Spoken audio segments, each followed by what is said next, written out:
നമ്മുടെ ജീവിതത്തിൽ കൂടുതലായിട്ട് ഇഖ്ലാസ് സൂറത്തിനെ ഇഷ്ടപ്പെടണം. ഒരു സഹാബിയോട് നബി സല്ലല്ലാഹു അലൈഹി വസല്ലം തങ്ങൾ ചോദിക്കുന്നുണ്ട്, നീ എന്താണ് എല്ലാ റക്അത്തിലും ഒരു സൂറത്തിന്റെ പുറമെ എക്സ്ട്രാ സൂറത്തുൽ ഇഖ്ലാസ് കൂടി പാരായണം ചെയ്യുന്നത്? അപ്പൊ മഹാനവറുകൾ പറഞ്ഞുവല്ലോ, എനിക്ക് ആ സൂറത്തിന് വല്ലാതെ ഇഷ്ടമാണ് നബിയെ. അപ്പൊ തങ്ങൾ തിരിച്ചു പറഞ്ഞത്, ഹുബ്ബുക ഇയ്യാഹ അദ്ഖലകൽ ജന്ന, മോനെ നിനക്ക് അതിനോടുള്ള ഇഷ്ടം നിന്നെ സ്വർഗത്തിലേക്ക് എത്തിച്ചിരിക്കുന്നു. നീ സ്വർഗത്തിലെത്തി. എന്തേ കാരണം? ഇഖ്ലാസ് സൂറത്തിനോടുള്ള പ്രേമം. നമ്മൾ വല്ലാതെ ഇഷ്ടപ്പെടണം ആ സൂറത്തിന്. ജീവിതത്തിൽ ആരെങ്കിലും സ്വന്തത്തിന് വേണ്ടിയോ മറ്റൊരാൾക്ക് വേണ്ടിയോ 1,00,000 ഇഖ്ലാസ് സൂറത്ത് പാരായണം ചെയ്യുകയാണെങ്കിൽ അയാൾക്ക് നരകമോചനമുണ്ട്.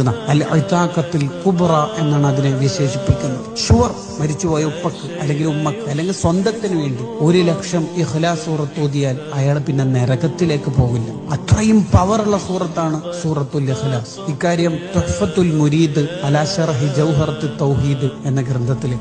അപ്പൊ സൂറത്തുൽ ഇഖ്ലാസ് ഡെയിലി 10 തവണ പാരായണം ചെയ്യുമ്പോൾ മരണം ഈമാനോടെ ആവാനുള്ള ഒരു വഴിയാണ്.